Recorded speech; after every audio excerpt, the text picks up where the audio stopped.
बिस्मिल्लाहिर्रहमानिर्रहीम। अस्सलामुअलैकुम viewers. C++ के 4th वीडियो लेक्चर के साथ मैं आपकी खिदमत में हाज़िर हूँ, आपका होस्ट मुदस्सिर सलीम। तो आज के लेक्चर में हम कुछ बातें डिस्कस करेंगे। हमने प्रीवियस लेक्चर में सी आउट की इम्प्लीमेंटेशन देखी थी। तो सी आउट एक आउटपुट फंक्शन है जो हमने पढ़ा था कि ये किसी भी प्रोग्राम की आउटपुट को स्क्रीन पे डिस्प्ले करवाने के लिए यूज़ होता है। सीन किस लिए यूज़ होता है? सीन एक इनपुट फंक्शन है, ये यूज़र से वैल्यू गेट करने के लिए यूज़ होता है ड्यूरिंग एग्जीक्यूशन। सी आउट एक इनपुट फंक्शन है। ये दोनों फंक्शन किस हेडर फाइल में डिफाइन करवाए गए हैं? iostream.h में ये दोनों इनपुट आउटपुट फंक्शंस डिफाइन करवाए गए हैं। उसके बाद एक होते हैं कमेंट्स।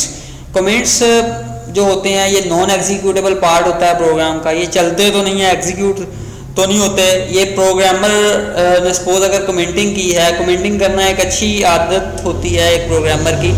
अगर कमेंटिंग की हो तो समझने वाला दूसरा जो आपका प्रोग्राम देखेगा तो वो आसानी से आपकी लॉजिक को अंडरस्टैंड कर पाएगा।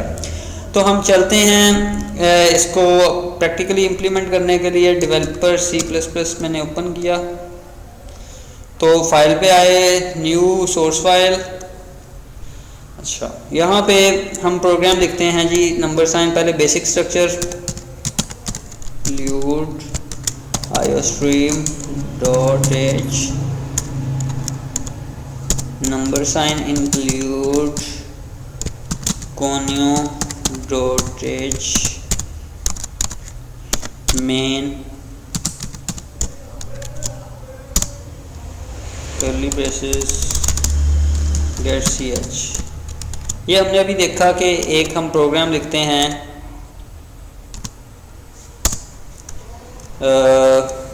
एरिया इक्वल टू हाइट ज़र विड्थ। तो इसके लिए हम प्रोग्राम देखते हैं। पहले हमने दो वेरिएबल को डिक्लेयर करवाते हैं, इंट 3 को करवा लेते हैं, int height area height comma area comma width. 3 हमने वेरिएबल्स ले लिए। इसकी हमने यूज़र से वैल्यू लेनी है during execution of the program. तो मैं पहले कहता हूँ C out enter the area.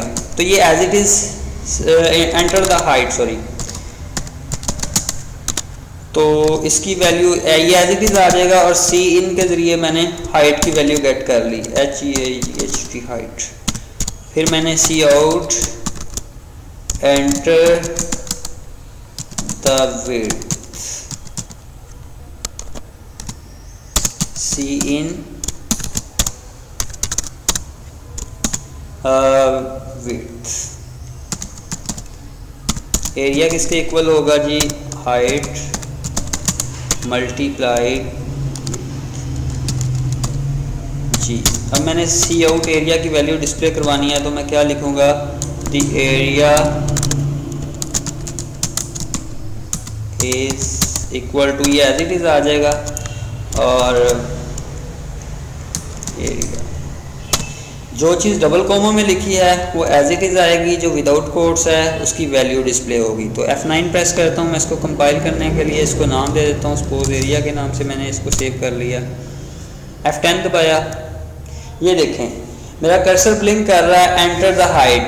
तो मैंने सपोज 10 एंटर किया और विड्थ मैंने सपोज 4 एंटर किया तो ये उसने the area is equal to 40, ये उसने इसका आंसर दे दिया।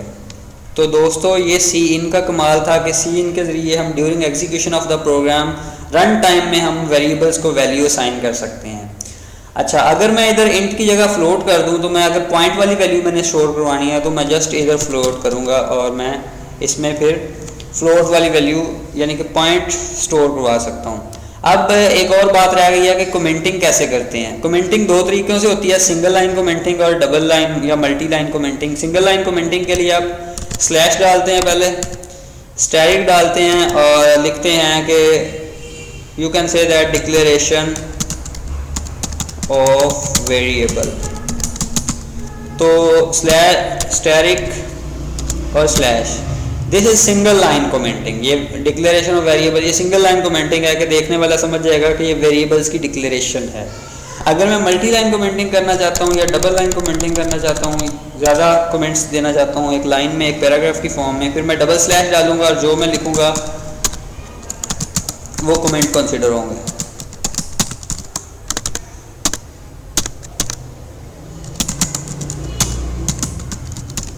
सो दोस्तों, ये था आज का ट्यूटोरियल।